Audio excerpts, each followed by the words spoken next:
For everyone that is here, thanks for joining us for another ETO. This one with EcoExperts Australia and New Zealand. We're here, we're at the end of the year. This will be the last ETO of 2021. I think it's a year that many of us would like to wave bye to, but not all facets of it. I think there's some pretty interesting things that have come out of this year and some really cool learnings that we could talk about. Some people have achieved exceptional things in the digital space this year, and one of those people we have here tonight, which is Stuart, the CTO or CEO of Strandbags, and up until very recently, and now he's got a new adventure planned in the near future already. So Stuart's going to take us on the hugely successful digital transformation journey that he led Strandbags through, talk about what the pandemic has done in the retail sector, not just on the screens, but for the people that are shaping that industry as well. And finally, what he thinks the future holds and what businesses will need to do in order to sustain that innovation and compete in the future world market. On that note, I'd like to welcome Stuart to say hi and maybe give us a little background of what makes you a retail expert. Yeah, I mean, retail expert's a broad choice to give somebody like me, mate, but thank you, I appreciate the kudos. First of all, I think I just want to say evening to everybody and thanks for attending. And also I'd just like to sort of give a bit of feedback to everybody that's in IT working through the pandemic. Everyone should get some sort of hero badge because it's been a crazy couple of years for anybody that's either running departments or in software development or just trying to keep things running. So first of all, big kudos and well done. For me personally, I've loved a lot of this actually because when you reflect back about what it's done, people talk about accelerating transformation or it moving things forward very quickly. Where the way I saw it and the way I wrote this down back in March 2020, would you believe, it was like a portal to the future now. So what I meant by that was it was almost accelerating 5 years of transformation in the space of probably five weeks or 5 months, depending on who you are. And I saw that particularly with, my time where I was at Mecca as the Chief Digital and Data Officer, and then more recently at Strandbags. And so that's a sort of bit of a taster of where I think we can go, and maybe some of the questions can feed into it. I can talk about the things that we did in that period of time and how we responded. But in terms of my background, I'm as old as I look, right? So I've got 23 years in tech. Don't laugh at that. I've got 23 years in technology. UK and Australia. I've worked for people like Tesco and Walmart and other big box retailers. Came to Australia, worked for Coles as GM of digital. So rebuilt Coles Online back in 2015. Coles Liquor Group, Coles Express, Flybys, and digital marketing. So been around a bit, and also then joining Mecca as their Chief Digital and Data Officer, whilst having a business on the side that I created. A bit like yourself, Fagner, a small business, for me, because I'm probably not older than most of you, was really to keep me on the tools, to keep me relevant and keep me thinking in the right way, because as a CIO, a CTO, and CDO type roles, you can get quite lazy. You can get into the position of, just moving things around and doing refresh and upgrade projects and not really challenging, not really challenging the status quo. And I think it's really important to do that. And when you try to then run a small business, what you then do is you look outside and you try to get these different perspectives. So I think, kudos to you straight away there on what you're doing. But yes, so as Matt said, I escaped the pandemic in Melbourne in August of 2020. It was like a scene from National Lampoons. My wife went in one car, 6 a.m. She crossed the border. She called hubby. Yeah, I've made it. You can go. I loaded the SUV, two kids. Let's get it right. 2 kids, a dog, roof bag, camping gear. It was closed for 2 weeks, and we drove from Brighton in Melbourne to essentially Avalon Beach in the northern beach of Sydney, where we then quarantined in our house for 2 weeks before I then started at Strandbags. And again, lockdowns follow me. So within 2 months, we got the northern beaches lockdown. And then within 5 or 6 months, we're now into the Sydney wave 2, the Delta lockdown as we know it. So it's been a really interesting time. But what it's allowed us to do is really get the focus on the technology and the digital to drive that transformation. And I think some of you may have seen on my LinkedIn post or through IT News, we launched 2 brand new websites for Strand Bags, built from the ground up, designed, built, tested, released in just over 4 months. And that was from April to August. So as you can imagine, 2.5 months of that was in full lockdown, with the teams working virtually, checking in every day, daily stand-ups, using tools like Jira. And working with people like Eagle Experts as well, just to get some additional advice on different things we might do.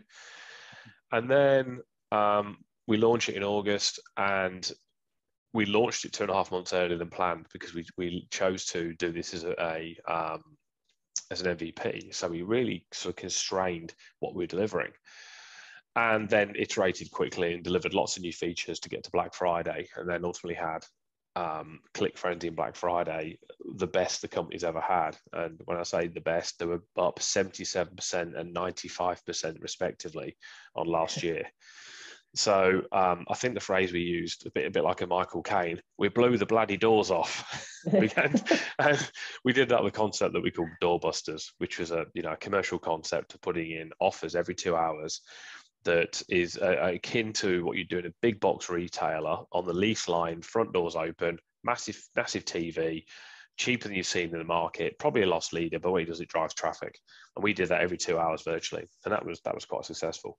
So I think what the pandemic does is it gets you thinking a bit differently, it gets you responding, it gets you pulling all the different levers you might otherwise not have done through fear or apprehension, and just saying, actually, you know what, sod it. You need to do this stuff because you've got to survive. It takes it from a project mentality of let's think about a project and the bureaucracy that gets in the way to this is service delivery. The thing's on fire and we've got to recover it. We've got to bring the system back online. And that mentality we took and applied into business every day. There's a new crisis happening every day. How do we dampen that crisis and then solve this issue? Mm-hmm. And it was a bit like playing whack-a-mole. At one point there was, we were closing stores, then we were opening stores, we were closing warehouses, we were opening warehouses, we were having team members that had COVID, we were having supply issues, and we had port strikes, then we were having the Post issues, and we all know what went down there. And so every time you would go, oh my God, what's going to come next? But for IT, it was quite good fun because you went, yeah, we can show how quickly we can do this. We can do this quicker than we'd normally do without, the bureaucracy or the sort of over engineering, the sort of more of a just do it attitude. Yeah. Do you think there was a bit more of an appetite, not in the direct sense, but the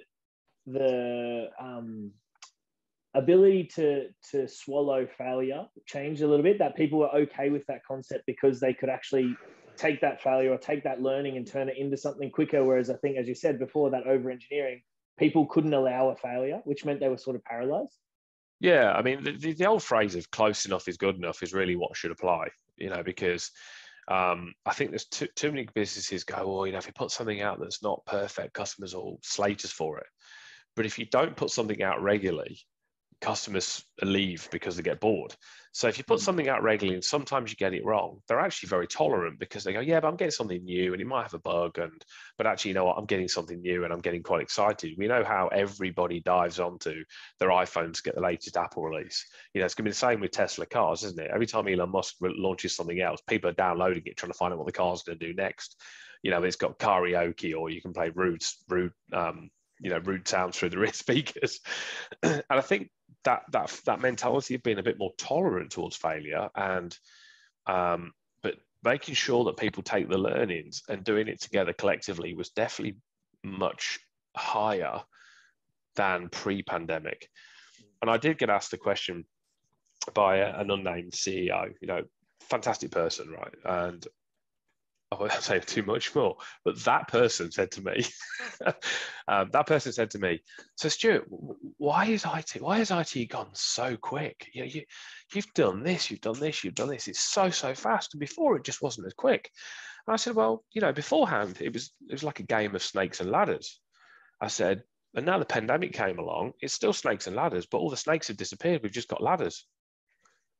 And the response is, you mean the fact that people aren't in the way and we can just get on with it, we can do the right thing and respond? And I said, yeah. And there's another thing I wrote called Getting Out of Your Own Way. And it talks about this attitude of just try it. You know, if you try it, it breaks, it fails. Okay, figure it out and figure it out and try and improve upon it. I think I see a question come through. Yep, I'll read it out so that you can answer it and people have some context. So did your employees receive government assistance during the lockdown? And would you have been able to keep the business running and even, make it grow without that assistance? And if we were to park the assistance, what would be 3 tips that you would have said to keep the wheels turning in that sort of constrained resourcing period?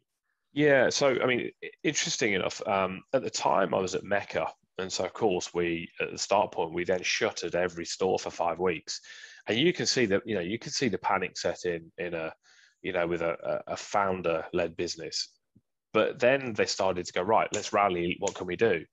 And then it was JobKeeper at the time, wasn't it? JobKeeper came out, which meant it could support quite a number of team members. But the reality is we still had to stand people down, as every business did, because you've got a lot of stores, a lot of people you just you can't afford to pay them, but JobKeeper pays them a certain amount. I think it was 1,500 a fortnight or something. So every business that went into this pandemic situation would have needed support to a point. But then the way it was done, it was calculated for that first, I think it was that first period when it came out was for the first 6 months.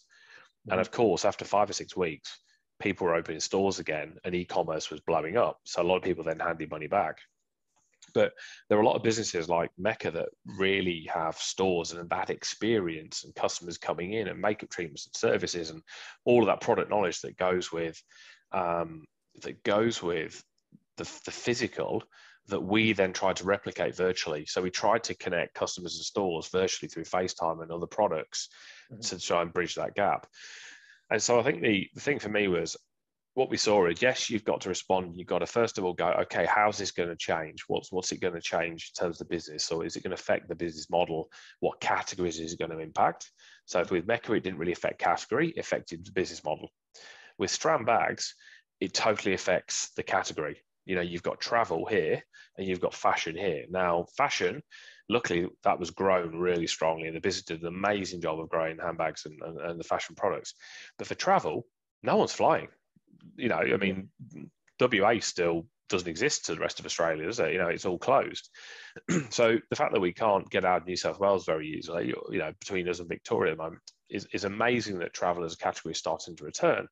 But typically, large travel bags, tourists coming overseas, going shopping, buying too much, needing a bag to get back, that was bread and butter for a business like that. So when you see a category like that go -90 when the pandemic starts, you've got to think a bit differently. Yes, you've got to cut your costs very quickly, and then you've got to use the buzzword of the 2 years, pivot into being an online retailer. I hate that phrase with a passion, but anyway, you've got to shift into being an online retailer, and that I would say is the difference. Yeah, sorry, wow, 90%. Yeah, you think 45% of the business, it goes 90%. You are then literally running a business half the size for a year or so, and therefore you've got to make some tough choices. So the first one is, yes, you've got to look at what's going on, look at what's changing, make some changes in the model or the category structure or focus differently, but also you've got to take some costs out. And if you're then lucky enough to be in a position where your model is adjusting, but your categories are, let's say, relatively unaffected, so they're quite robust. Let's take TV and electricals, let's take office furniture, anything to do with working from home, food, activewear, not all clothing. Then you double down and you double down digital and you go hard on getting every single sale and you become the most brutal commercial retailers digitally. I think that's the only thing you can do. Yeah, okay. I'm conscious because I think we're starting to fork into sort of that industry themes, and I think that's going to be a really sort of interesting part of this conversation. But I do want to, before we move past it, I guess talk about, it sounds like the culture and the team that you had at Strandbacks was extremely unique, or it did an exceptional job, as you said, with the things that were delivered in that period of time. what would be your tips on creating or recreating that sort of a culture that can achieve those things? Like, so what's those underlying values that you think brought that success together? Yeah, I mean, the first thing I want to say is there's only a team of about 10 in technology, and they're a phenomenal team of technologists who have a real we can solve that style of attitude. You know, they almost literally work as a slightly oversized squad, let's call it. And then I hired somebody to lead delivery, a head of e-commerce, and a couple of other roles around experience and digital marketing. And I think bringing those different personalities and skills into the mix then changed the dynamic of the team, but also brought new ways of working that then helped the other team. Mm-hmm. So what I would say is that I've probably in my career failed to create that exact culture, to be honest, because it was so unique and so good across that team. And the things that we were able to do and the way that they leaned in and the way that we just got stuff done was very, very different. And, you know, the late nights that worked during the pandemic to land the website, because we knew it was just so important to get it trading. And, you know, that's what it did. So I'd say that I've built different teams that have great cultures, have great processes, you know, lots of digital squads, for example, at Mecca. But I wouldn't say I've built a team that's had as much uniqueness and attitude as those individuals together within the web program for Strand Bags. Yeah. Okay, cool. Well, yeah. And then so sort of following on from that sort of, and I think you touched on it a little bit with the way that Mecca is such a in-store personal experience. And then now they're like how they create that sort of omnichannel vibe when you go digital. What's the sort of the other, I guess, critical themes that you can see now where like you know it's quite complex, right? It's not just a matter of having a Shopify store. There's more to it. So what are those, what was the seed and where is that going to turn sort of in the next sort of 5-10 years? What's the expectation looking like for Strand Bags? Oh no, just across the board in retail. Yeah, look, I think I said this a few years ago at a conference with KPMG that retail is going to be very experiential. You know, if you're delivering a retail service that is just highly transactional and there's not much love in the service and there's not much product knowledge coming through, then actually you might as well just make your store a warehouse and just do everything click and collect, because that's kind of what you're doing. But if you're then looking at the likes of Mecca, you're looking at the likes of Culture Kings and some of those more unique stores, they're creating a real vibe that makes the store almost like a center of excitement. It draws you in. I mean, Culture Kings is obviously not my demographic, but I walk in that store and I go, this is freaking cool. I love this, you know. I almost want to have a lot of hair again and decent baseball caps. No, mate. Look, come on, look. You might want to cut that top lip. But all good. But you've got the vibe, right? You've got the DJ playing, you've got the digital screens, you've got the coffee, you've got the barbers. You know, I mean, it's a proper barbershop, isn't it? You can actually be in Harlem doing waves, you know, and everyone's cool and so on. And then you walk into a Mecca and you've got this kind of serenity, but this really nice vibe. You know, if it's a Cosmetica, it's a more upmarket vibe. It's serving a certain style of customer. If it's one of the Maximus stores, what was back in the day, then it's a younger demographic. And they've really managed to find that really good balance. But the key thing is that experience will be the thing that keeps customers coming to stores. Because there's definitely been a shift with the pandemic. So if you look at Australia's probably gained, I think it's between 3 and 4 base points when it comes to e-commerce share of wallet. So e-commerce share of wallet's gone from an average of 8 to somewhere around 10 or 11 overall. And this is some Shopify and other stats that came out. However, the UK in the pandemic gained, I think it was 17 points. So you can see that Australia's got some movement to go, and it will move. And we've got some challenges around, you know, our geography and our delivery and transport links. You know, it's hard to deliver to 24 million people in the size of a country that is Europe versus UK, which is 64 million, and it fits into New South Wales. So I mean, you put that together, it's a very different beast. But it's then, when you take the experience, the next bit really is just making sure that the overall customer experience and the CX part is seamless, so that I'm buying online, I can return it online easily. I can drop it off at a local Oz post or a servo. I can take it into store. None of that's a hassle for me. And none of that's going to make me think twice about going back if I do have to return items. And, you know, you've seen the likes of Iconic and others get really good at doing this because they know that if the return process is not good, customers are likely to not bother again. And that's their whole business model. The second bit is, if you're in stores and you do want to look at certain products, because certain products have a tactile nature to them and you've got to figure them out, look at the size, look at how they work. You take a suitcase, right? You look at it on the screen and it's about that big. You're opening it up and you're not quite sure whether it's the mini one or it's the 77 centimeter that's going to go in the hold.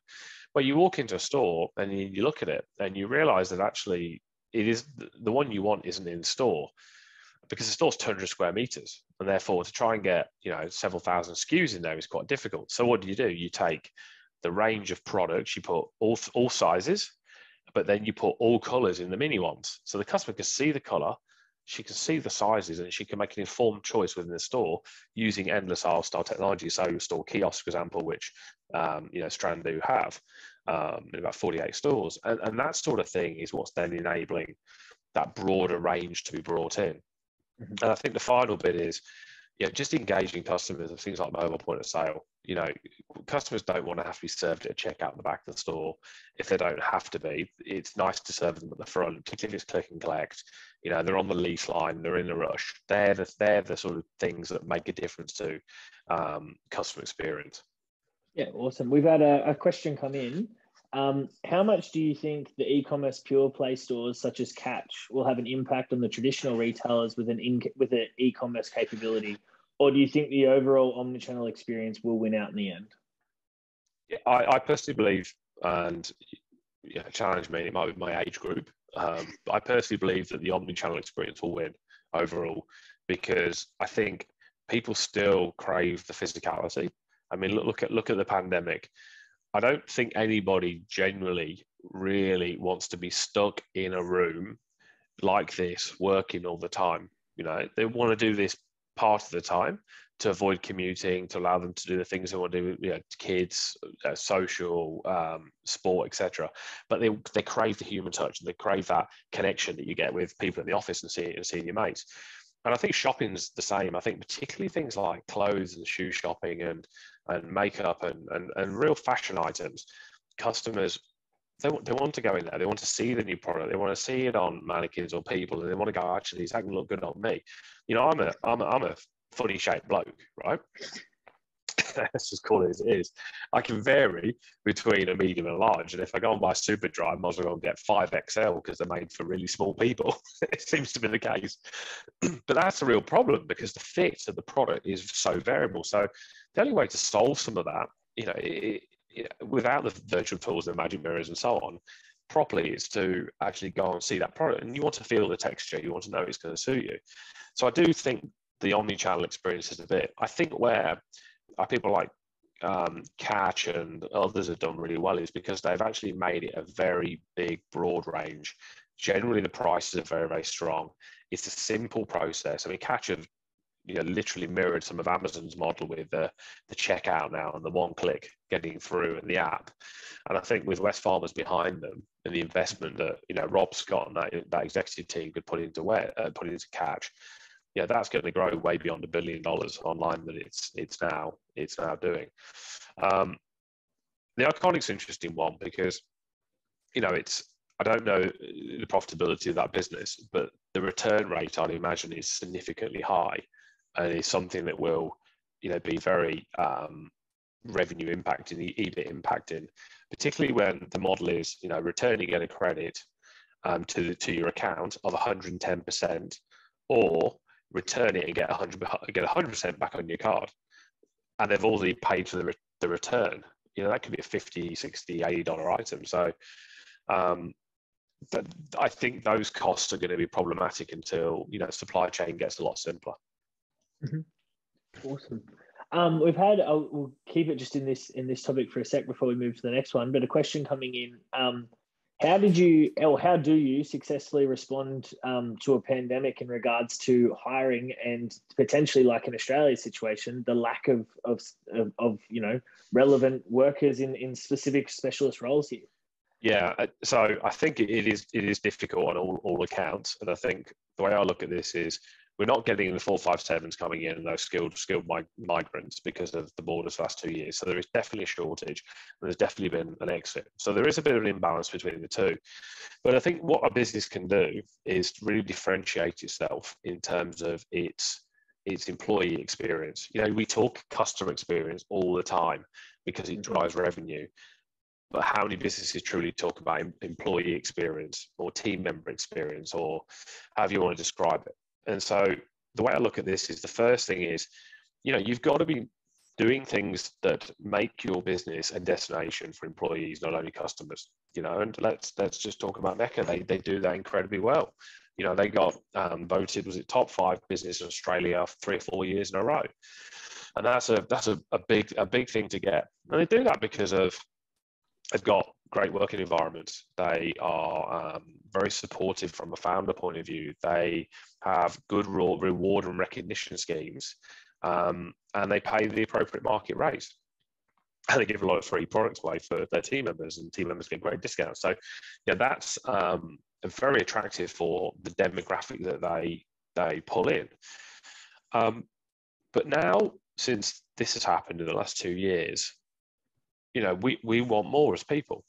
And so, and this is something that for me was very personal because, I drove for 10 years in the UK, 160-mile round trip between Leicester and London. And my kids were babies, and I vowed I'd never do that again.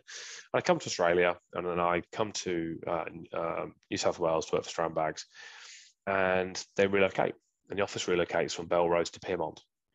And I live near Avalon. Now, that's pretty much like driving across New South Wales. It's not, but it might as well take as long in the morning. It's like an hour and a half drive. And then the flexibility policy was a day a week. So that means I'm driving 4 days.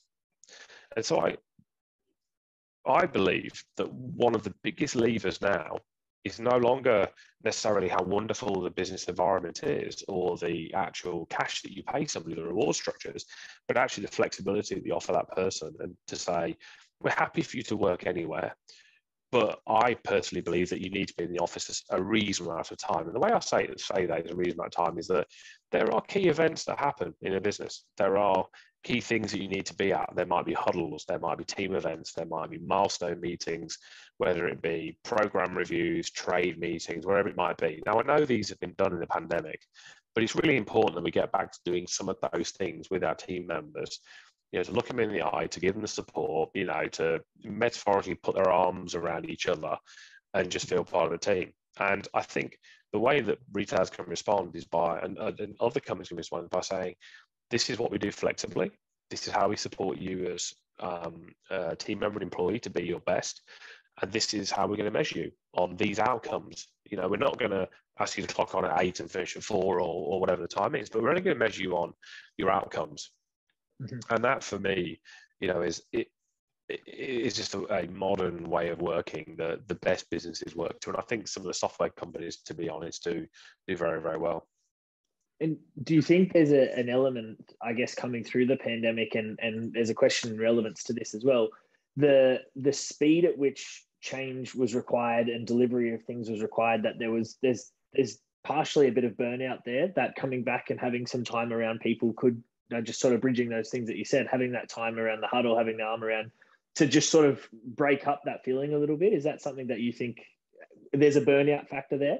Oh, I totally think so, mate. I think, when people have just done another, 20 weeks, 22 weeks at home, our strict lockdown. It's a blur. Yeah. I mean, I remember it being the 26th of June, and I think we got back to work mid-October. And I think, calling people back into the office straight away, is not necessarily the right thing to do. But a transition, or let's start to get together once a week, or let's start to do this. You're changing a behaviour that's literally been forced upon people for the last 2 years. And you think about how it happened in March of last year. it was literally, I think it was March the 17th. I'm in these Sunday afternoon executive meetings with Mecca, and we're trying to go, holy crap, what are we going to do about this? What's this COVID thing? You know, we've got different medical experts on VCs and so on. And then by the 1st of April, we're standing all these people down. You know, and then you're all working from home, and obviously that just continued. So we've now got to ease people back from what was a very big change and a very big shift that occurred almost instantly. And to unwind that isn't an instant thing. It has to be a gentle thing. It has to be a supportive thing. It has to, you know, make sure that we are understanding what our team members need. Clearly, the business has got to run. The business has to have the right people in the right places.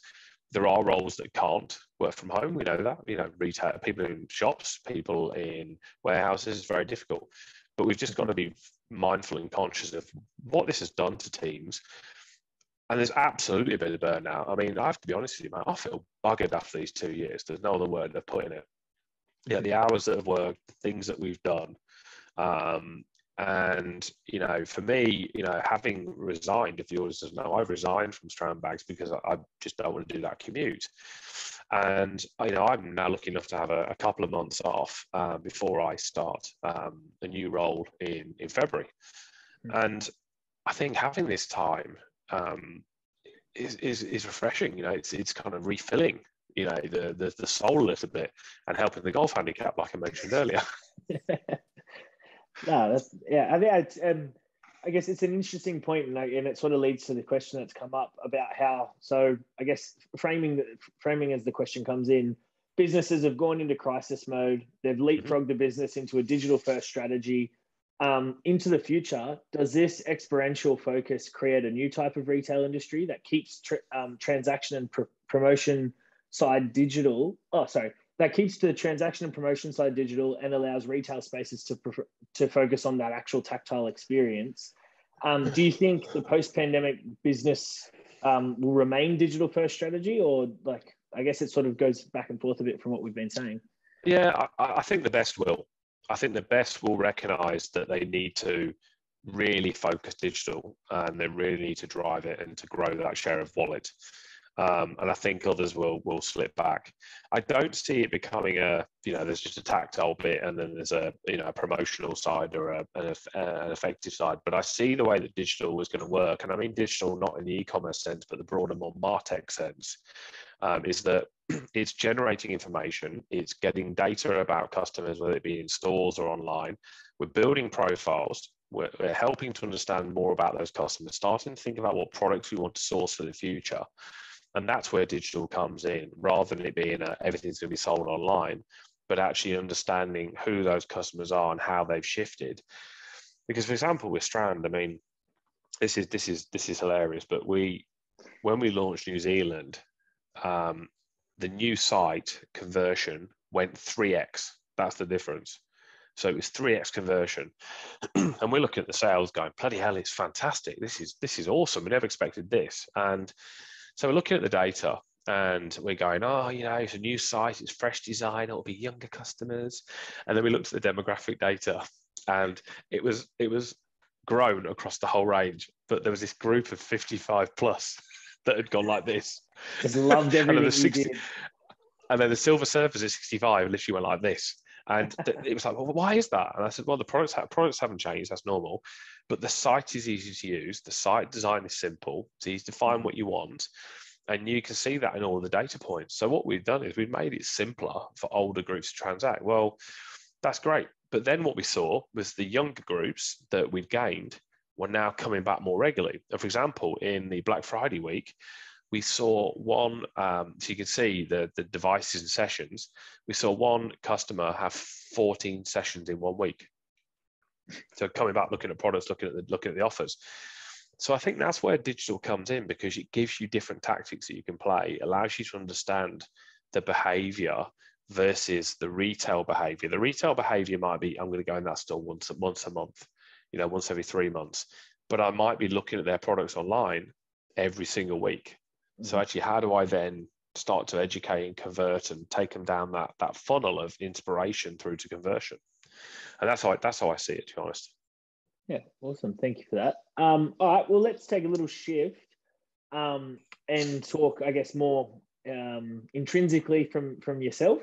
So who or what do you look for inspiration, sort of in what you've achieved and sort of how you reached where you were? Who did you look up to in this process? Yeah, if we just look at what Strand Bags has done recently, we looked at a lot of different retailers and we looked at a lot of examples of how things are presented. And if you want to look at a very similar industry and you want to see look at how products look good on a website, then you look at Chloe, look at Louis Vuitton, look at Oroton. It's simple, great quality imagery, on-body shots, cleanly laid out, good product descriptions, all the things that have to be elevated as a retailer to help the customer understand what the product's about and whether it's worth spending $50 or $5,000. And then we were looking at we look at some of the US retailers, trying to see how they were handling navigation, whether it be Macy's or Neiman's or some of those guys, and then back into sort of ASOS and John Lewis and so forth in the UK, just trying to get an idea on navigation on how they'd handled it. And then we were looking at our own tools like SEMrush and GA and going, okay, that's what we're seeing. That's what we're seeing as search. What's the right blend of gender-based demographics? So we said gender, it's more men's, women's, kids. But then you're into, travel, handbags, wallets, and so on, because because they're at different points of the funnel in terms of long tail versus short tail of where customers land. And then, looking at Amazon really was then going, okay, how are they doing it in terms of conversion? What are they doing for the one click? What are they doing for personalization? And I think I mentioned this to you, Matt, that we used Amazon Personalized back at Mecca as a beta trial we did, and ended up being first in country, which was pretty cool. We then repeated that at Strand, but we used a different product. It's now called Oblio, but it was originally called High Conversion. And what it does is allow you to embed a tag in the site, and then you put a snippet where you want to put these recommendations. And all the tag does is read all the sessions. And as the sessions are being read, it's then using the recipe engine to actually then deliver those recommendations where you choose. And that was something that was very, very powerful. And if you log on in anonymous mode and then clear your browser history, then log on to Amazon and then log in, you'll see completely different experiences based on who you are. So my stuff's quite dull at the moment. It's surfboards for the kids, it's golf stuff for me, and it's big TVs, for the house. But if I turn that all off, I'll get a more generic look, which has a bit more focus on Alexa and other products. And then really looking around and going, who's got the best click and collect service? That omni-channel piece. And with Strand, our click and collect was you order the product, you choose the store you want, and therefore, if it's in the store, you'll get a call within an hour or two. If it's not in the store, it'll get transferred from another store, it'll get transferred from the warehouse. Now that all adds cost and time. So looking at Argos in the UK, Tesco.com and those guys, and obviously being quite familiar with Argos myself, having worked there, we then built a set of APIs, but to allow us to interrogate the store stock and get the information that we required, and therefore to also secure that stock. But what we were doing with people like Argos, looking at what they were doing, was trying to understand how they laid out their actual response to, I've put my postcode in, I've delivered 3 or 5 different stores and showed in stock, not in stock, or low stock. And decisions between, do we show low in stock, is it worth it, or do we just do in stock? And because you might only have a very low item count for SKUs in a store like Strand Bags because you have a long tail, everything would show as low stock. And we didn't think that was the right answer. So again, it was really about taking some inspiration of who was doing certain things really well, whether it be design, whether it be imagery, whether it be navigation, or the click and collect. And we know Shopify has a very strong checkout flow because its whole model is based on customers converting, they get paid. Yeah, awesome. Yeah, it's interesting, I guess. I would love to know how much of an enigma the Australian e-commerce market is comparative to the way that those sort of global markets are operating. Like you say, you can refer to them for the way they're doing things and sort of their best in breed approach to that specialized part of their shop. But when you're putting all those pieces together as like an e-commerce Frankenstein, Australia is it quite unique in what the Australian audience wants, or what the Australian New Zealand audience wants when they come together? I don't know if I think the audience is not overly unique. There's still all the categories you'd expect. However, obviously we're quite unique for us with, a lot of the outdoor activity, the surf goods, that sort of stuff, right? You're not going to sell that in the UK. There's a tiny area called Cornwall where you'd sell it because it's warm enough to swim. West Coast America, of course you're going to get it. East Coast, not so great. So there's clearly similarities and a couple of nuances. I think that the difference is literally just, it comes down to geography and density. Mm-hmm. We're sitting on, what do we sit on? Is it 7 or 8 million in New South Wales? It's pretty much the size of the UK and Ireland, Scotland, and a few other parts thrown in as well. But then you start talking about Australia being the size of Europe, but only having this small population. It's a real nightmare to try and get stuff across the WA quickly. Mm-hmm. And therefore you then go, well, actually, I need to have this really fast customer promise, deliver it in a day, deliver it in an afternoon, like the US or the UK can do. To WA, that's just not possible. And to get it into the Northern Territory, it's then inordinately expensive for a retailer to send something there, particularly if it's a suitcase, which is mainly fresh air and, is so big.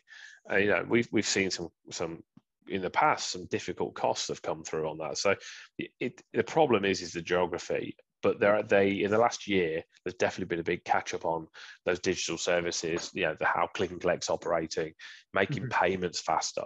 Where we are very good is buy now, pay later. We're very, very strong in the offering there in the marketplace. And as you know, we were world leaders in, I think, tap and pay. What do they call it back then? Tap and go, tap and pay. We just know it's contactless payments now. It's just the norm, right? Everyone just taps away and you forget how much you spent. You tap till it stops, don't you? That's pretty much what happens. Yeah, you don't want to look at the receipts in the morning. Nah, exactly. Especially not if you're going out at a few bars.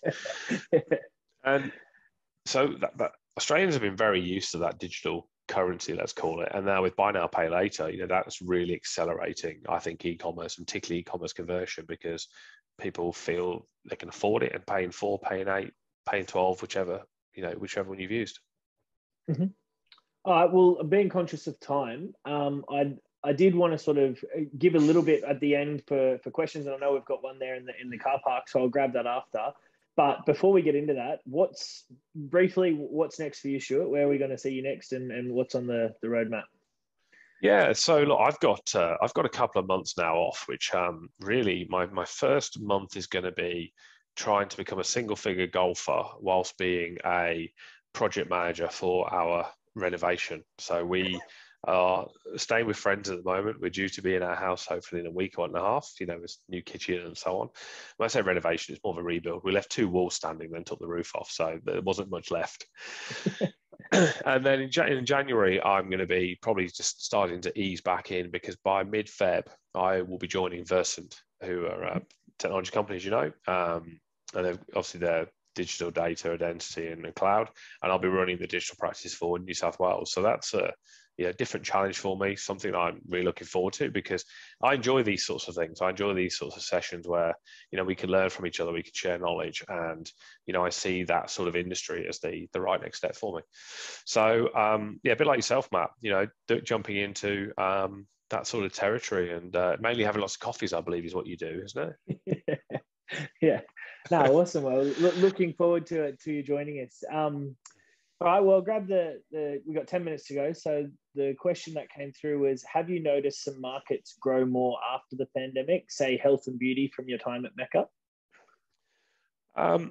Well, I think as stores open, that you'll see a big jump in the market anyway, because customers who probably weren't buying fragrances, buying much makeup and other items that Mecca would sell, are now back in those stores and buying it. So I'd imagine they have exploded, and they're probably doing some very, very strong numbers. I mean, travel, travel and hospitality have just had no business for the last 2 years. You think about Flight Centre, you think about Luxury Escapes. We know about Qantas and Jetstar and Virgin. There's planes have been on the ground. And then you flick that back into, you know, the guys that make the planes, you know, out in Seattle, and the engines beneath that. So anything that's linked to any of those sectors that have basically been grounded or almost non-productive in the last 2 years are just going to be coming back. And that can be everything from people that make backpacks and you know, anything to do with you know, sort of socializing or travel. It's just gonna, I think it's just gonna leap, and clearly is. I mean, we've all seen products in the pandemic such as secondhand cars. The cost of those has jumped. I mean, it's insane. I mean, you can sell your car, make profit, which is unheard of, because normally it's 30% off the minute you leave the showroom. We've seen SUVs blow up because people now are going, actually, I'm going to go across the state and explore my state. So then that leads into camping gear and staying together, but not in a hotel, because some people are still nervous. So I think there's definitely a few categories that are going to, you know, really benefit from this. I think you're going to see a slowdown though in, computing, screens, that stuff related to office. Because everyone's got a lot of that. Everybody's bought it already. Everybody's bought it already. I mean, you know, Officeworks and those guys have had a great couple of years, and so have the homewares companies. But I think some of that stuff's going to slow down in the near future because, well, we're not going to be doing as much of that because we've all got it. Yep, awesome. Well, I guess we'll give everyone sort of a couple of minutes to, if there's any other questions they want to get answered. We've had someone actually give some great feedback and say that they've really enjoyed this sort of discussion and a way for software practitioners to look at industries in different ways, because it's not specifically, I guess, a technical conversation. So thank you for that, Stuart. I'm glad that the people that were able to join in have got some value out of this. I'll give it another minute if there's any other questions, and otherwise we'll wrap it up. But in case nothing comes in while I'm talking, I will. No, we've just got some thank yous coming in. So I will thank you, Stuart, for your time on this this evening, and yeah, for the insights that you've been able to provide, and not only what you've achieved, but just as across the industry as a whole. It's really valuable, and we appreciate it. Thanks, everyone. Appreciate the time. No worries, and thank you for everyone that was able to join. And we'll catch you in 2022 for the next ETO. Thanks everyone for being a part. Take care.